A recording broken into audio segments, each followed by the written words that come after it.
Kryeministri Rama deklaroi në emisionin Top Story në Top Channel se është i gatshëm të takohet me presidentin rus Vladimir Putin dhe se Shqipëria nuk ka asnjë armiqësi me Rusinë. Drejt interesave strategjike euroatlantike nuk na pengon që me Rusinë të kemi dialog. Në kuadrin e dialogut, ju do të atakonit Vladimir Putin? Nuk ka qenë asnjëherë në rendin e ditës një gjë e tillë, po nëse do të vendosej në rendin e ditës, do kisha asnjë ngurim që ta takoja patjetër.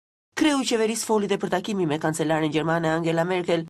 Ai pohoi se është opozita që pengon hapjen e negociatave dhe se nuk pret asnjë datë për hapjen e tyre pa nisur procesi vettingut.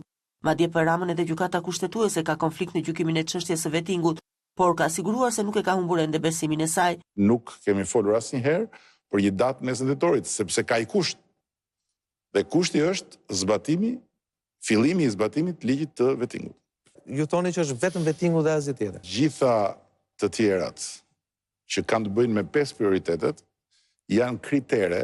Kreu i qeverisë është ndalur dhe tek marrëdhëniet me Greqinë, kur u shpreh se nuk besonte që ky vend të binte aq poshtë sa të shfrytëzoj pozicionin e saj në Bashkimin Evropian për të bllokuar Shqipërinë. Dhe fakti që ende nuk janë zgjidhur këto probleme nuk tregon që ne kemi krijuar probleme. Tregon vetëm që ne ende s'kemi arritur të zerojmë problemet.